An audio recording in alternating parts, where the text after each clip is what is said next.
Okay, welcome. You know what I mean? This is what we're gonna do. This is a new series on this channel. We're gonna call this one Exaggerated Swagger. It's gonna be the exaggerated swagger of Joe. From you, I'm pretty sure we all have heard of it or know of him by now.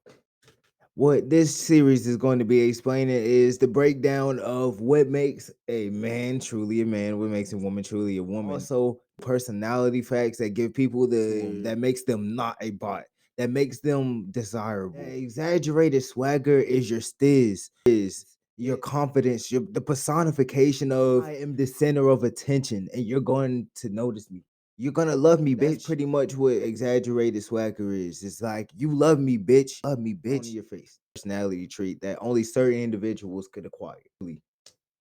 Without further ado, matter of fact, let me go ahead and say this. Start this with episode 2. Episode 1, in a lot of black movies, they be like, okay, so this is where I'm at. Now, let me tell you how I got here. That's pretty much what like that first whole episode is. If you haven't seen the show, spoiler alert. I don't know why you're looking at a season 4 review if you haven't seen the rest of the show. Alert, that's 2 times, alert 3 times for your fuck ass. In the first episode, this man pretty much shows that he's in Europe now and he's trying to find a new life for himself. Obviously, he's still stuck around books because that's a part of his character, you know what I mean? Oh, part of his exaggerated swagger. No, now we knowing him, adding any new parts. I'll get to that. But the exaggerated swagger that we know of him now is he's one of those mysterious type of individuals. He is one of those I'm going to keep drawing you in with little things about myself until you become curious. Yeah, you in with enough things about myself with minimum detail enough for you to draw in until you're evolved into my trap. You're just completely wrapped up in my shit because you were so curious. And that's how he makes people fall tail. It's toxic. And another one of his things is reading makes him very intelligent and he knows the meaning of a lot of things. It's not that he knows everything, he just knows of a lot and he can reference a lot. To sit down in his head, in his own head at any given moment and calm down and think and be very calm about any given situation he's at hand. It's like time slows down for him. It's exaggerated swagger, you know what I mean? And around his stiz, it seems like he always knows what to say to who. Very batshit crazy, and the serial killer, and the stalker, and manipulator, and all that kind of stuff. But like, whatever the fact of, this man is Riz. This man stiz is on 1 billion. I swear to Bob, his stiz is on 1 billion. First episode when he was talking to homegirl who husband. Spoiler alert. He ended up killing at the end of the he ended up killing his like I wouldn't say his neighbor, the dude across the hall from him. So to speak, he kills him. He still doesn't know if he really did or not, or who did it or not. He puts on the stiz effect all over this man's lady. Like right after dude died, he was plotting it too. You could tell he was plotting it. Like you could tell he was plotting it. High key, I think she did it too. Like, I really think she did it. If you want to be honest with you, I really think she did it. Like, there's no way.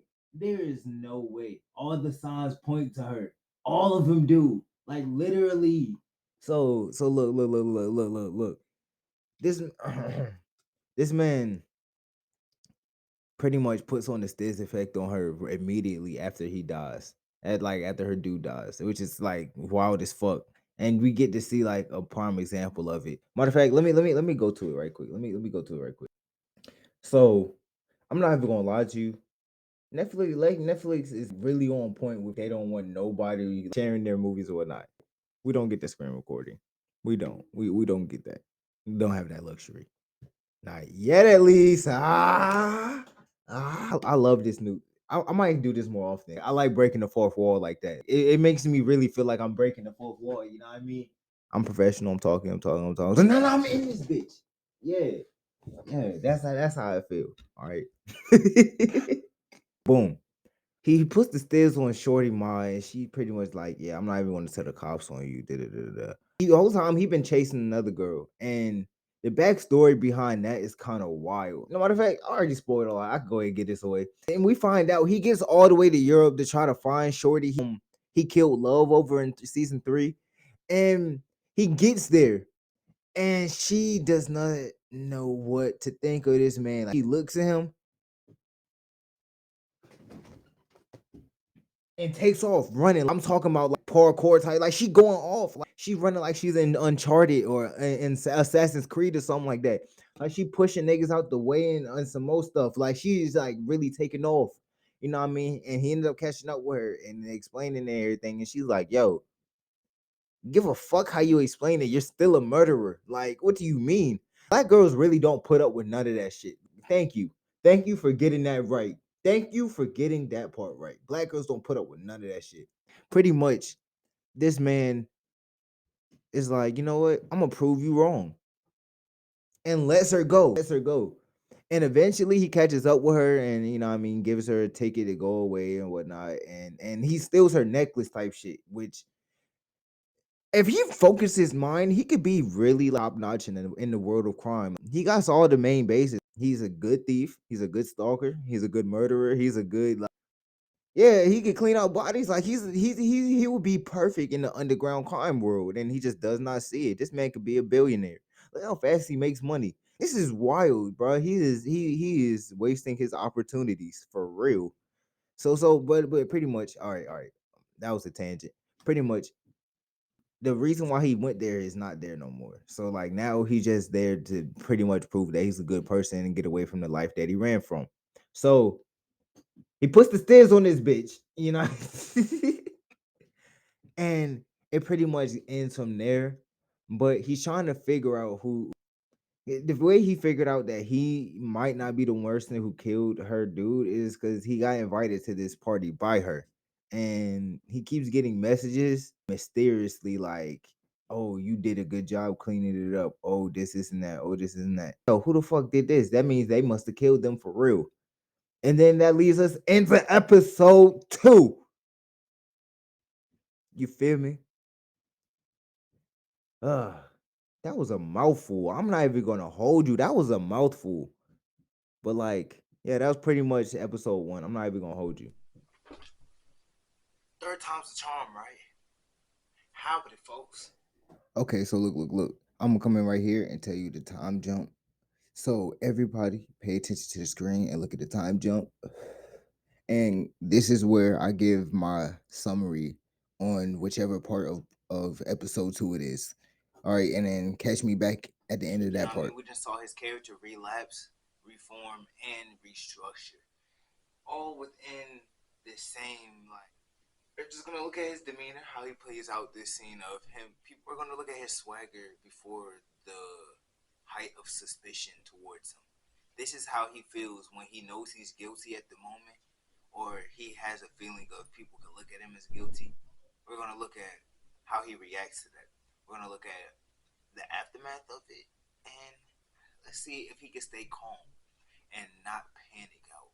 Really use his personality trait that I feel like is very keen to him, knowing how to slow time down and stay calm in any situation. That's what really works for him, truly. There's a Warner Brothers picture.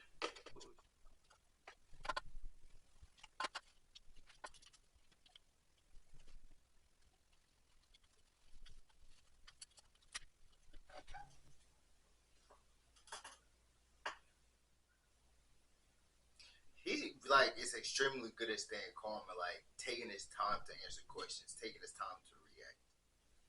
That's one of the 48 laws too. Especially his like courting attention. He really knows how to do that. Black Hoodie is weird, bro. Like he on anime vibes for real. And why would he make a murder joke? This shit is like heightening everyone's suspicion. Anybody could be the murderer. Yo, they really be using QR codes for shit. Like everything now, including secret society stuff that you could literally track on your phone. Like that's dumb as hell. Theoretically speaking. See, he real smart, bro. You could tell he was from the hood for real, bro. Like he got a lot of hood senses to him. He even checked the house when he knows somebody been in there. He checked the rest of the house. You know what I mean? Like he got a lot of nigga senses. I promise you, he got a lot of nigga senses. Like he would be the greatest crime boss, and like he don't even realize it. This man is Thomas Shelby for real.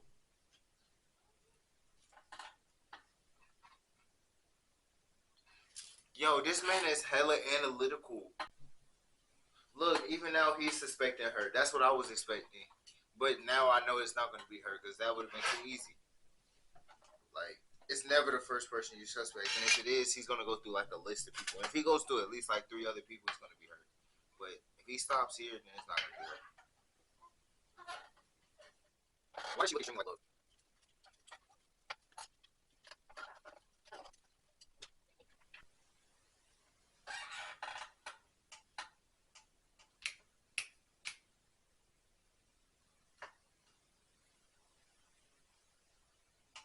I'm going to call her Farrah.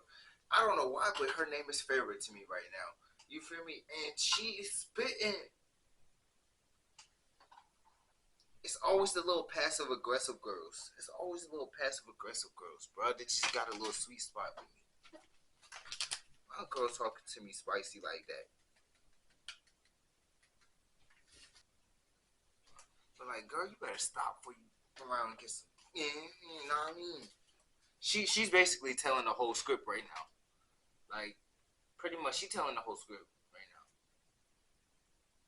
Like, yo, she's spitting. Let me go back because I really need to listen to her talk. Please don't fall in love with this 19-year-old dude. You should be about like 30 or 40 at this point in the show.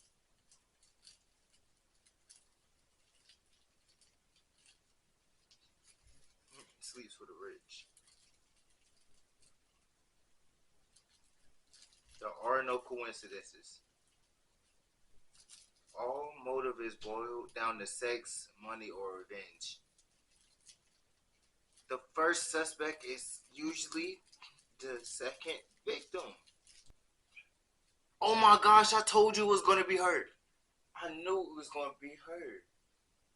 It's either Shorty in his class, Shorty from across the hall, or it's his quiet student who don't really say nothing. The one that was in the first scene.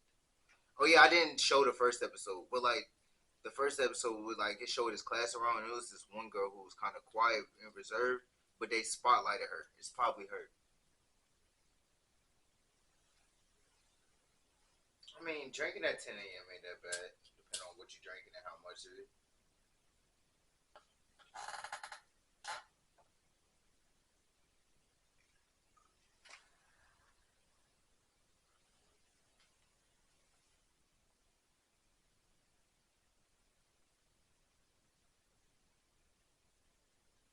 Focus. Hold on. Fourth wall break. Fourth wall break. Fourth wall break. So look. One of the things about this, he just said, was really important. He said capitalism at its finest. Rich, I mean, okay, he's capitalism at its finest. The people who need it most pay the least, pay for nothing. I saw this one thing with Little Dicky way back in the interviews when he was popping like 7 years ago. You know what I mean? He was talking about like he was like I never had to pay for clothes again, but when I was coming up, that's all I had to pay for was clothes, and now that I actually can buy them, I don't need to buy them no more, and that's wild because like people really when you're rich, people will just give you shit. You don't have to pay for nothing no more, and it keeps you rich. When you're trying to get rich, you have to pay for everything yourself, which is kind of that struggle that you have to go through. That name pushing respect, bro. She said Phoebe, and they all got shook.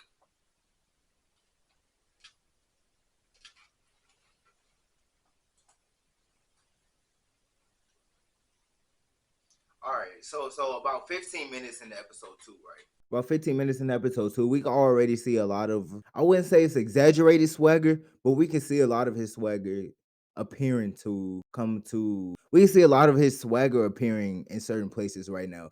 Like right now, he's kind of playing chess and he's not towards the end of the game yet. Right now, he's still in strategy mode. He's picturing and planning out every single move that he needs to do to escape the situation he's in, which is as one of the top characteristics of a toxic person and the top characteristics of a gaslighter and manipulator. This is his exaggerated swagger we're talking about. And he's using it to his advantage. Look, he's already befriended the top mean girl. Even though she thinks that she's going to manipulate him in some type of way, he's already got the one up and a couple steps ahead of her. But we don't know what her full game plan is yet. He's already like looking at the underlinings within the little Asian dude. I forgot his name. I don't want to call him little Asian dude. I might blur that out. But like um We're gonna call him goth guy. We're gonna call him goth guy because we can obviously see he's like Sasuke. Right now he's pretty much just playing reindeer games, asking like dummy questions to try to flesh out information on people, which is a part of his exaggerating swagger as well. And he used that to kind of to his advantage. He's on everyone's good side without causing too much suspicion, which is wild. Because usually when you start befriending everybody like that, it gets kind of weird and people are gonna start raising questions. But the way that they raise questions, he kind of diluted it and he reversed back to being himself, and that always is the key to a lot of his exaggerated swagger. He reverts back into being himself, this reserved kind of secret individual. It's not like he gives too much information ever. Even when he was blackout drunk, it's kind of like he was already in control of himself enough to like reframe the situation as soon as he knew what it was. You get what I'm saying? His intelligence is on a different type of level, and he doesn't even realize it. This is so insane to me. Yo, why is he not a detective?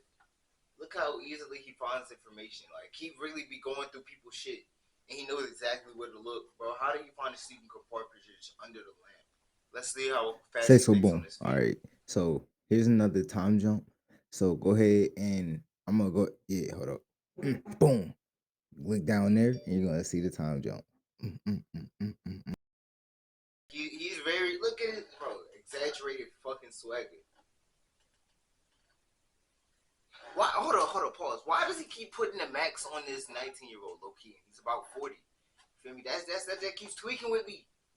This nigga's about 40. I know it's legal. Especially in the UK. But god damn, bro, that shit is like weird. Nadia, that's her name. I was gonna call her Farrah again. First of all, it's either Nadia or her dude's girlfriend who killed him. Yo, why is he not somebody's PR? Look how he's staking everybody out, bro. This is not normal people activity. What he should have did was just take pictures of the book and then put it back. Like that's what he did, and should have just taken it and then keep it. Because now she gonna know it's gone. This man don't give a fuck about cameras either. He just don't care about cameras.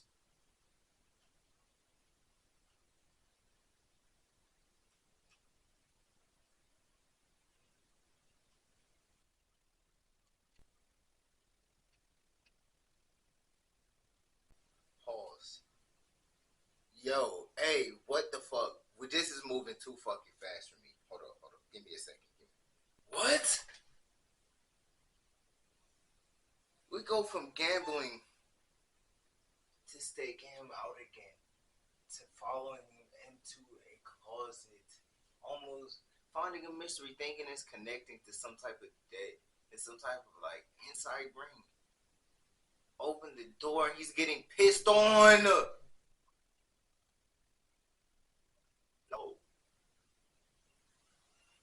2 seconds after showing he's getting pissed on, this man's getting grabbed up by mafia motherfucking number 81. Don't know who this, I forgot who this man was, to be honest with you. Once again, this man's exaggerated swagger pops out. By the grace of God, he just, yo, it's not what it looks like pretty much. Oh, what you doing here, bro? What you doing? I'm writing a book, bro. Alright, you writing a book for real? What type of book? One about the rich. How they think they're better than the poor. Look at you right now, bitch. What the fuck you mean, bitch? It's like, nah, I ain't say all that. Yo, he's like the most prolific serial killer right now in this universe, and like he just be out in the open. That's wild. Oh, he noticed that he was too famous for himself. He was like, no photos. Look at this exaggerated swagger again, bro. Demon, be a dog. He even knew he was corny.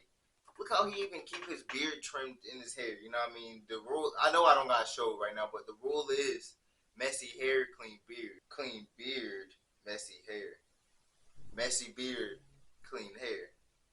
It is an NFT museum. It is a bunch of iPads and monitors. What the hell? What in the Gen Z? No fucking way. That is not an art museum. He don't even look like a cop. Oh yeah, he does look like he like from Sacramento, some shit like that. I ain't even gonna hold you. It's really on Molly for real. He really think he's spitting, and this nigga just say cookies for breakfast and every other meal all day, every day. Nosy comrade, like, is he supposed to be American or British? I'm gonna buy my girlfriend this fucking egg. What the hell? So right now, number one is damn. I forgot Shorty name again. We're gonna call her Farrah again. We're gonna call her Farrah again. So that's suspect number one. Suspect number two is gonna be this guy now, and then number three is gonna be dude's girlfriend. Oh, I love how this nigga talk. Pause, but like this man talks so smoothly. Yo, that nigga is smart as hell. Yo, whole time he just flipped that in his favor. They must have been all in on it for real, for real. Hold on. I just saw a movie about this not too long ago. They invited dude to come on to the island, and they had killed one of the girls, like one of the friends, and then the twin had came back and solved the mystery with the dude type shit. I forgot what it's called, but it was a whole lot of exaggerated swagger in that movie too. I ain't gonna hold you. This man just he just waits and analyzes shit. Like what goes on? He just throwing the word bitch around like it's nothing. Shout out to my bitch users. I bet he's somewhere in the middle, which is the most dangerous part. Yeah, he's also dangerously honest. Break from Joe. This dude's exaggerated swagger.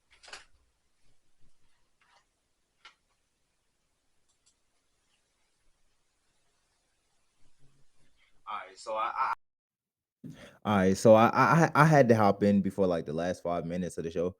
It's gotten to the point where this man is like so calculated inside of his own head. Whenever somebody else comes around, it's like they're already talking. He it, they're not even talking to him. They're talking to his answering machine at this point. That's how kind of how Joe walks around. He kind of just have that shit filtered already in his head before anybody even catches up to what he's even doing. He gets to this party and he's trying to nail down these suspects and he's going one by one. He's talking to this collective of dumbasses and he finds one getting pissed on, gets confronted, gets a little bit more information through this book that he had found. He's like putting pieces together about every different one of them. He's finding out like what the names mean, using his sense of, I wouldn't say what he knows to say what he needs to, but he's kind of reading people. Like that's one of his great things he knows how to do is read people. If read the room was a person, that'd be him as well. This man will literally look at the room and be like, "Well, they're gossipy over there. Look at them over there. Well, I know what kind of pretentious type of lifestyle they live. Well, look over here. Well, look at they just living off of daddy's money at this point. They got a little scholarish vibes, but at the same time, you could tell they dive a little too deep into the club scene. Oh, a book? Nice. What are you reading about? Hmm. Shakespeare. Seems more beginnerish, but I like somebody who likes to dive into a challenge, who loves to learn. Maybe I could be the one to introduce you to a lot more vast words about these books. Hmm. What kind of Shakespeare is in you? Oh, so you're a romantic, a poet, maybe. Like this man will literally just like go on a tangent, and all this shit is happening within like 2 seconds. All this shit is literally happening within like 2 seconds, and he's just figuring people out, and it helps him dial down to what he needs to do.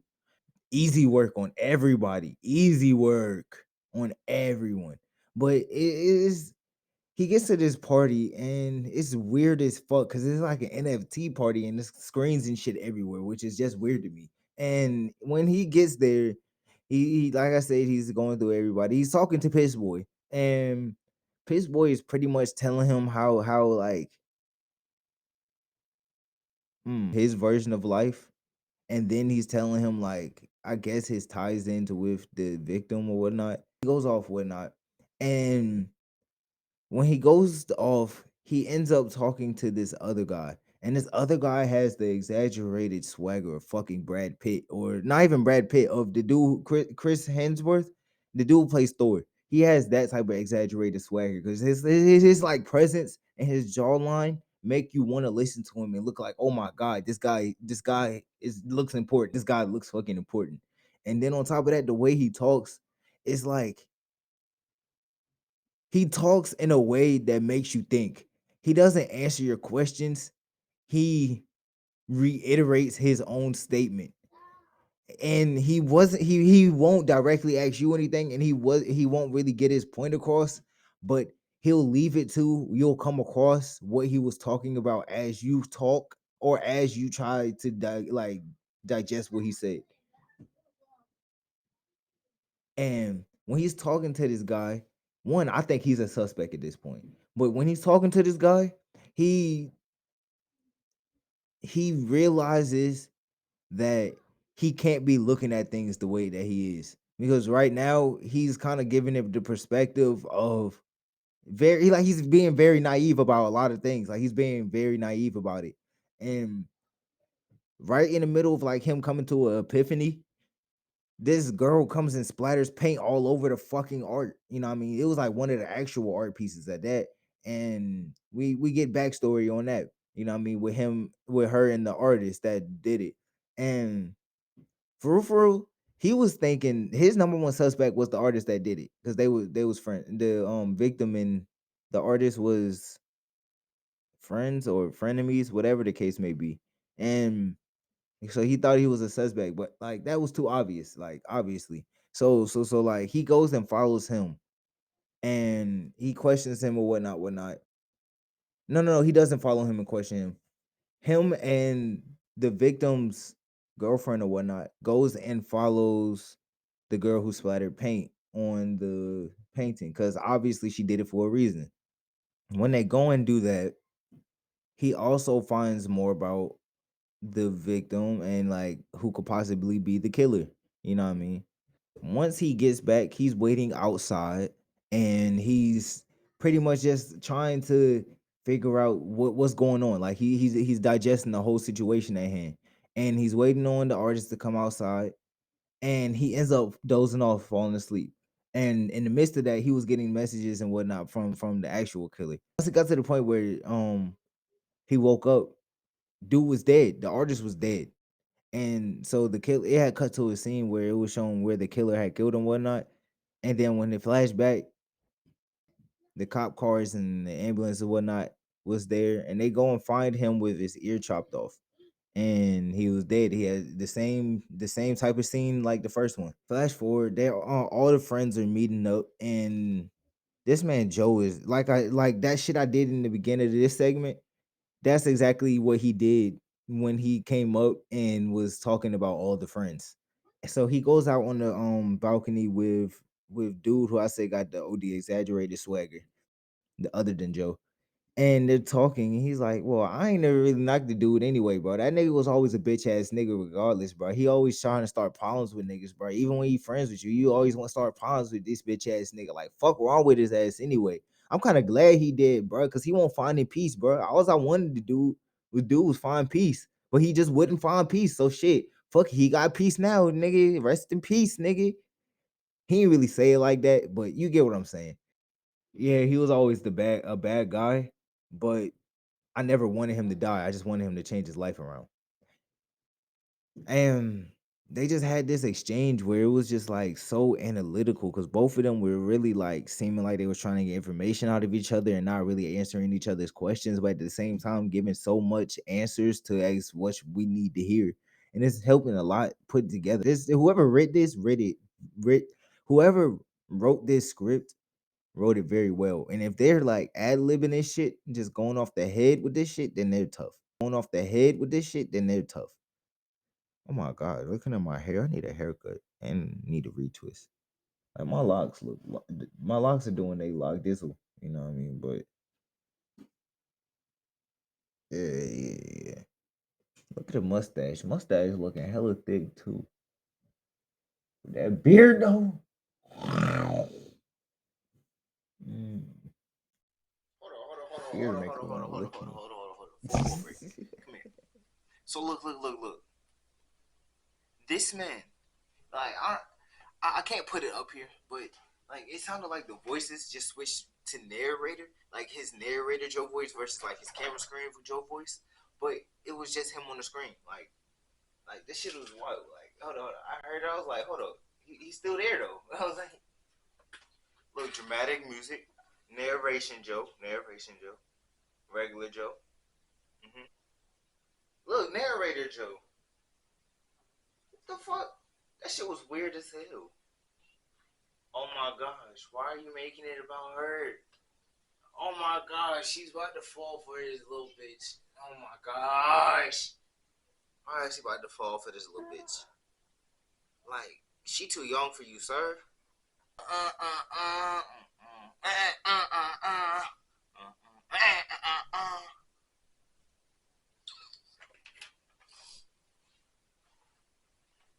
Ripping on the beat. Ripping on the beat.